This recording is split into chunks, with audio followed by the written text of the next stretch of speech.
Bienvenue dans l'esprit d'un fervent supporter, légèrement désenchanté, il faut l'admettre, après cette rencontre face au Sénégal. Oui, désenchanté, car une fois de plus, un simple détail a suffi à stopper notre élan. Mais Niakate et Ganagway, qui faisaient la couverture pour stopper Bongonda, ils ont réussi ce que Bongonda lui ont réservé hier. La frustration est palpable. Un élément isolé a suffi à anéantir notre dynamique. Le supporter subit cette amalgamation, amère de désolation et cette conviction persistante que la victoire était à notre portée.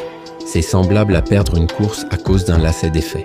Eddie Matondo, avez-vous constaté comment la Tunisie a été sévèrement malmenée par le Nigeria, alors qu'elle était l'équipe qui n'avait pas encaissé le moindre but durant l'ensemble des matchs des éliminatoires de la Coupe du Monde, le Nigeria qui les a dominés. Vous connaissez bien leur destin à l'instar de la RDC. Ainsi, Tatou Seba ne doit en aucun cas accorder du respect au Sénégal comme il l'a fait hier, car nous avons constaté qu'il n'y a rien à de spécial à craindre. Monsieur Faustin Archange, nous avons maintes fois affirmé, ici, un joueur en manque de rythme, 100 ans de jeu, est une menace pour l'ensemble du collectif. Or, notre entraîneur semble ignorer cette évidence fondamentale. Il avait des alternatives, aurait pu éviter de titulariser Masuaku, mais son attachement inébranlable à ce joueur l'a paralysé. Le résultat est amer. Nous en avons fait les frais, car hier, la victoire était envisageable. Aligne des joueurs dénués de rythme, c'est une bévue stratégique en soi. Masuaku, quoique talentueux, manquait de la forme requise.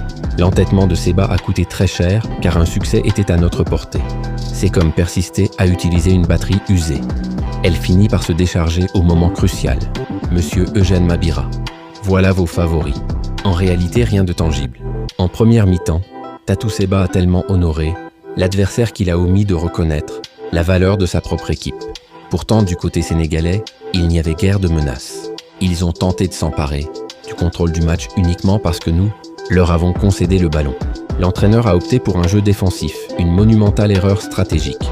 Cet excès de respect vis-à-vis d'eux, l'adversaire a figé, l'équipe dans l'inaction. Le Sénégal a récupéré le ballon non pas par la force, mais parce que nous le leur avons offert sur un plateau. Jouer bas était une erreur de jugement manifeste. C'est comme céder le volant à un passager. On perd le contrôle de son propre véhicule. Les joueurs, quant à eux, adhèrent aux consignes. Si l'entraîneur leur ordonne de reculer, ils le font. Néanmoins, s'il leur avait demandé de jouer haut, le Sénégal n'aurait jamais pu s'imposer en première mi-temps. Et nous l'avons constaté. Au cours de la seconde période, lorsqu'il a tenté de rectifier son approche et a exhorté son équipe à ne plus subir, cela a porté ses fruits. Monsieur Marcel Mpoutu, les joueurs respectent les directives, et c'est là que tout se joue. En première mi-temps, notre recul a concédé le contrôle au Sénégal. En seconde, un jeu plus offensif a modifié la dynamique, démontrant que la RDC pouvait dominer. C'est comme un orchestre. Si le chef d'orchestre demande un jeu doux, l'ensemble se délite. Le Sénégal n'est rien d'exceptionnel. Je pèse mes mots. Beaucoup croyaient qu'ils viendraient imposer leur hégémonie, réitérer l'exploit du 9 septembre à Kinshasa. Cependant, hier, ce prétendu favori n'a rien démontré. Si Tatou Seba n'avait pas entravé son équipe en première mi-temps, les Sénégalais auraient rapidement encaissé. Le Sénégal n'a pas révélé la supériorité qui leur est souvent attribuée. Leur statut de favori est une illusion. Sans les erreurs tactiques de Seba, ils auraient plié dès le départ. C'est comme un lion sans croc. Il rugit mais ne mord pas. Voilà ce qu'est le Sénégal.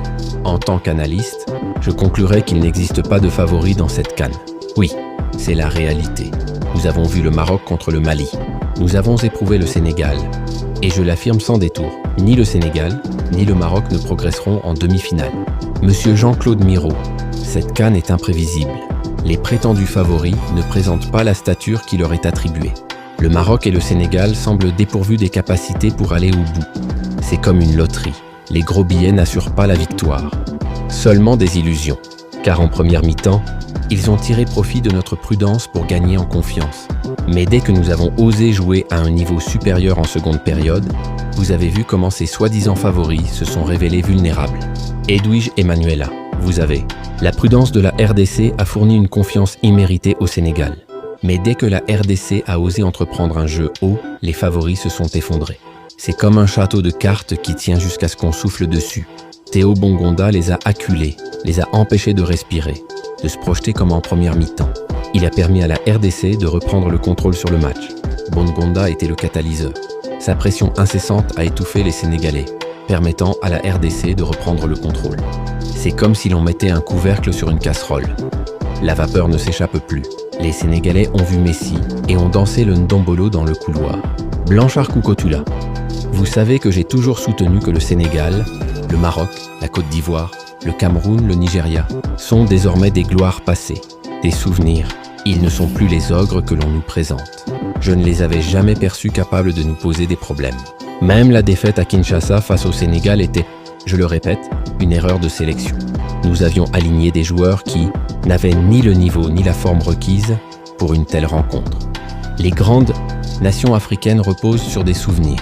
Leur gloire passée ne leur suffit plus. La RDC a prouvé qu'elles ne sont plus intouchables. C'est comme un ancien champion vivant sur ses médailles. Le présent constitue une autre histoire que les Sénégalais n'ont pas voulu admettre. Voici la vérité. Hier, nous pouvions gagner. Hier, nous avions l'opportunité de montrer que cette CAN n'a pas de favori. Et hier, nous avons prouvé que les prétendus géants ne sont plus que des statues fissurées. La réalité est simple. La victoire était à notre portée. La CAN n'a pas de favori et les géants s'avèrent fragiles. Hier, la RDC a montré que les statues peuvent se briser. C'est comme frapper une pierre fissurée. Elle se casse plus vite qu'on ne l'imagine. Et nous sommes ici, devant les fervents supporters sénégalais qui nous suivent. Je le réaffirmais encore une fois, ils n'ont pas la capacité de nous battre, sauf lorsque notre propre entraîneur commet des erreurs. La rencontre de Kinshasa en est la preuve, et la titularisation répétée de Masuaku en est une autre. Ce joueur, aujourd'hui, ne devrait pas figurer dans les titulaires.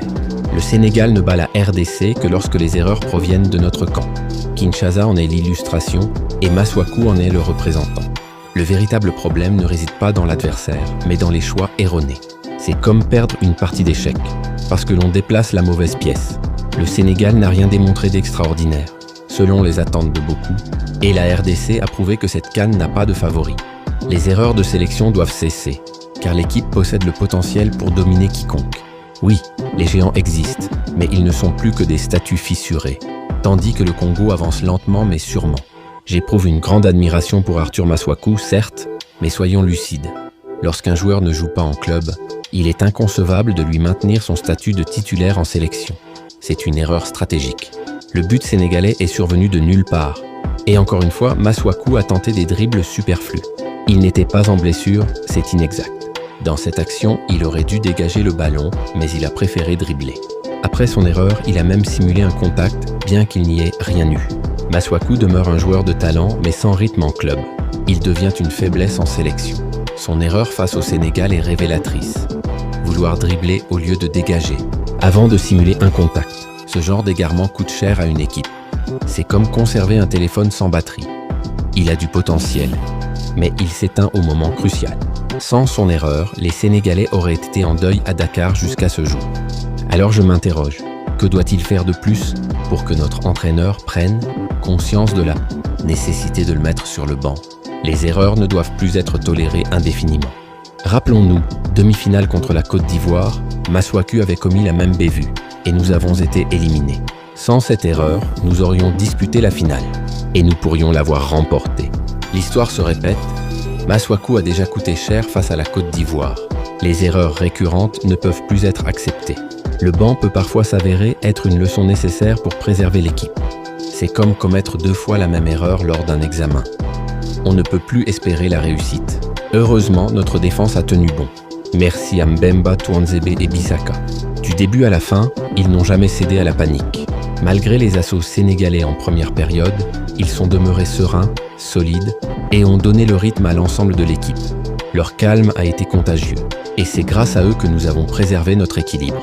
La défense centrale et les couloirs ont été exemplaires. Mbemba, Tuanzebe et Wan-Bissaka ont fait preuve d'une sérénité qui a rassuré l'équipe. Leur calme a été contagieux, permettant de maintenir l'équilibre malgré la pression. C'est comme 3 piliers soutenant un toit. Même sous la tempête, la maison demeure debout. Au milieu, bravo également. Ils ont su contenir des figures telles que Gana Gueye et Pape. Gueye, Noah Sadiki et Ngalayel. Mouko ont récupéré de nombreux ballons et obtenu des fautes précieuses. En conséquence, les milieux sénégalais n'ont jamais pu instaurer leur rythme. Chaque ballon gratté, chaque faute obtenue a été une respiration pour notre équipe et une source de frustration pour l'adversaire. Sadiki et Moukao ont été les poumons du milieu. Leur habileté à récupérer et leur intelligence ont brisé le rythme sénégalais. Chaque faute conquise était une bouffée d'air pour la RDC et une source de frustration pour l'adversaire. C'est comme interrompre la musique à chaque mouvement d'un danseur. Ce dernier finit épuisé. Cependant, je reste critique vis-à-vis des changements opérés par l'entraîneur. Ils ont dérangé la dynamique. Théo Bongonda représentait un danger permanent pour le Sénégal. Et je ne pense pas qu'il aurait dû être l'un des premiers à quitter le terrain. Meshak Elia aurait dû laisser sa place. Les changements ont rompu le rythme harmonieux. Bongonda était une menace constante. Et le faire sortir trop tôt a affaibli l'équipe. Elia, bien que performant, était en baisse d'intensité et aurait dû céder sa place. C'est comme retirer son meilleur joueur d'échecs alors qu'il contrôle la partie. Oui, Elia a réalisé un bon match, mais en deuxième mi-temps, sa cadence s'amenuisait. Bongonda, de son côté, représentait une menace ininterrompue. À chaque ballon en sa possession, la défense sénégalaise reculait. Même les milieux étaient contraints de se replier. C'était une directive claire de l'entraîneur sénégalais. Une attention particulière sur Bongonda, car ils avaient compris à quel point il était un danger imminent. Bongonda était notre arme fatale. Sa simple présence obligeait la défense sénégalaise à reculer. Même les milieux sénégalais se voyaient contraints de se replier, tant Bongonda faisait danser les défenseurs. Le Sénégal savait qu'il devait porter son attention sur lui, preuve de son impact. C'est comme un feu que l'on surveille sans relâche, on sait qu'il peut tout embraser. Et c'est vrai, Bongonda nous avait manqué lors de la rencontre à Kinshasa contre ce même Sénégal. S'il avait été présent ce jour-là, je doute que les Sénégalais soient repartis à Dakar avec les 3 points. L'absence de Bongonda à Kinshasa a pesé lourdement. Sa présence aurait pu métamorphoser le cours du match. Hier, il a démontré pourquoi il est indispensable. Vous avez tous vu comment les défenseurs sénégalais s'organisaient pour tenter de l'arrêter, mais ils ont découvert ce qu'ils avaient cherché. C'est comme jouer une symphonie sans violon. Le morceau perd son âme. Maintenant, imaginez la rencontre d'hier avec un Yohan Wissa en renfort. Les Sénégalais commencent à saisir la portée de mes propos. Avec Bongonda et Wissa ensemble, leur défense aurait été enflammée, incapable de respirer. Voilà la vérité. Ce Sénégal qu'on nous présente comme favori, ce Sénégal qu'on nous décrit comme intouchable, n'est rien face à une RDC en phase, alignée avec ses meilleurs éléments. L'ajout de Wissa aurait métamorphosé l'attaque en un duo explosif. Bongonda et Wissa ensemble, c'est une défense sénégalaise qui aurait été mise à mal. Le statut de favori du Sénégal s'est effondré face à une RDC en bonne forme et complète. C'est comme placer 2 torches dans une forêt sèche. Tout s'embrase. Wissa nous a vraiment marqué, honnêtement. Mais ce que le Sénégal doit retenir, c'est que l'équipe qu'ils ont affrontée hier à Tanger n'était qu'un aperçu. Dans les mois à venir, ce sera 5 fois plus puissant, 5 fois plus intense. Ce qui s'annonce n'est pas de simples renforts, mais de véritables poids lourds. Ce match n'était qu'une mise en bouche. Avec Wissa et d'autres arrivées, la RDC sera 5 fois plus forte. Ce ne sont pas de simples ajouts, mais des poids lourds qui arrivent pour transformer l'équipe. C'est comme savourer une entrée avant le plat principal. Le véritable festin est encore à venir. Masuaku ne doit plus être titulaire, c'est incontestable. S'il est véritablement blessé, alors les Sénégalais disposent d'une magie vaudou. La défense a bien résisté en toute sérénité. Le milieu a brillé avec Sadiki et Nkalayel, à condition que ces bas leur aient permis de jouer haut dès la première mi-temps. Et Bongonda a été la clé, le numéro 1 des menaces. Avec Wissa et les renforts à venir, la RDC sera 5 fois plus forte. Le Sénégal devra se préparer, car nous n'avons pas encore terminé avec eux. L'avenir appartient à la RDC. Les supporters sénégalais devront redescendre sur terre. Ils se croyaient en position de force, convaincus d'avoir l'ascendant en Afrique. Mais hier, ils ont appréhendé que ce monopole était illusoire. Et je peux les rassurer. Leur prochain affrontement contre le Bénin ne sera pas une partie de plaisir. Le Bénin visera au minimum un match nul pour espérer se glisser parmi les 4 meilleurs 3e. Donc, ce sera ardent, très ardent. Le Sénégal croyait pouvoir dominer l'Afrique, mais la réalité les a ramenés à la dure vérité. Leur prochaine rencontre contre le Bénin sera une lutte, car les écureuils joueront pour survivre et décrocher un nul stratégique. C'est comme penser être seul sur la piste de danse, puis voir d'autres arriver avec vivacité. De notre côté, nous affronterons le Botswana, une équipe déjà éliminée, ce qui offre une occasion en or de marquer 5 ou 6 buts pour prendre la tête du groupe. Et nous allons le faire. Je l'affirme sans équivoque. Nous allons inscrire plus de 4 buts lors de cette rencontre. Pendant ce temps, les Sénégalais se heurteront à des difficultés face au Bénin. Personnellement, je prévois un score nul, 0-0. Le Botswana est déjà hors course et la RDC doit saisir cette occasion pour frapper fort. Marquer 4 ou 5 buts. C'est envoyer un message clair. Nous aspirons à la première place du groupe. tandis que le Sénégal pourrait s'en mêler les pinceaux face au Bénin. C'est comme profiter d'une épreuve facile pour améliorer ses notes pendant que son concurrent lutte avec une question piège. Les supporters sénégalais se sont trompés avec leur victoire 3-0 contre le Botswana. Ils pensaient avoir atteint un niveau supérieur, mais maintenant ils ont compris. Ils n'ont pas encore la stature pour faire trembler les grandes sélections africaines comme la RDC. Ils doivent travailler encore plus dur pour y arriver. La victoire contre le Botswana a trompé les Sénégalais. Ils ont cru avoir franchi un cap. Mais face à une grande sélection comme la RDC, leur limite est apparue. C'est comme battre un enfant au bras de fer et croire qu'on peut défier un champion. Le passé reste le passé. Hier, je n'ai pas mâché mes mots. J'ai dit clairement que le Sénégal n'allait pas triompher contre nous. Et vous l'avez vu. Si notre entraîneur Tatou Seba avait pris conscience plus tôt, dès la première mi-temps, les Sénégalais auraient pleuré. Ils doivent d'ailleurs dire merci à Masuaku pour sa bêtise, car sans elle, le scénario aurait été différent. Le match aurait pu tourner, autrement si Seba avait corrigé ses choix, dès la première mi-temps. Masuaku, encore une fois, a offert une ouverture inutile. Le Sénégal doit remercier cette erreur, car sans elle, le Congo aurait pris l'avantage. C'est comme recevoir un cadeau inattendu au moment où tu allais perdre. Ils ont prié en wolof. Maintenant que ce favori autoproclamé a été stoppé, l'Afrique entière a compris que nous ne sommes pas là pour blaguer. Nous sommes là pour défier quiconque se présentera sur notre chemin. Guy Cola, je l'avais dit. Notre CAN allait commencer hier contre le Sénégal. Et nous avons bien commencé. À partir de maintenant, chaque équipe qui se pointera devant nous subira. C'est la règle que nous allons imposer à tous. Le Sénégal stoppé, l'Afrique a compris que la RDC est sérieuse. Le vrai début de notre CAN, c'était ce match. Désormais, chaque adversaire doit se préparer à subir. C'est comme ouvrir un tournoi avec un coup de tonnerre. Tout le monde sait que la tempête est là. Ce qu'il faut savoir, c'est que l'équipe sénégalaise est désormais dans le doute. Même si demain elle joue contre le Zimbabwe, elle ne fera plus peur. Parce que le football, c'est aussi mental. Une fois qu'une équipe comprend que celle qui faisait peur n'a finalement pas grand-chose, le rapport de force change. Ça devient « je n'ai pas peur de vous ». Et c'est exactement ce qui est en train de se passer. Le mental est désormais congolais. Le Sénégal a perdu son aura. Et même face à des équipes plus modestes, il ne fera plus peur. Le rapport de force a basculé. La peur a changé de camp. C'est comme découvrir que le monstre sous le lit n'était qu'une ombre. Je pense que Semi Mayulu s'est réjoui en voyant ses futurs coéquipiers. En plus, il a vu son ami de club Ibrahima Mbaye jouer. Cela va sûrement lui donner encore plus d'ambition pour servir son pays. Parce que ce désir, il l'a déjà dans la tête. À 70%, c'est une certitude. Notre petit va rejoindre la sélection. Et quand ce sera fait, l'équipe deviendra injouable. Parce que Mayulu est plus talentueux qu'Ibrahima Mbaye, le Sénégalais. Le message est passé. Mayulu observe et son ambition grandit. Voir ses futurs coéquipiers et son ami. Mbaye sur le terrain ne fait que renforcer son désir de rejoindre la sélection. Avec lui, la RDC deviendra injouable. C'est comme ajouter une arme secrète dans un arsenal déjà puissant. Je pense que cette fois-ci, notre entraîneur va devoir revoir sa considération envers Arthur Masuaku. Parce que là, ça devient trop. Nous ne pouvons pas continuer à verser des larmes à chaque match à cause des erreurs répétées de Masuaku. Masuaku ne peut plus être protégé par l'entraîneur. Ces erreurs répétées coûtent trop cher. Il est temps de revoir les choix et de privilégier ceux qui apportent de la sécurité. C'est comme garder une vitre fissurée dans une maison. Tôt ou tard, elle se brise encore. Le Sénégal n'est plus intouchable. La RDC impose son rythme et prépare son ascension.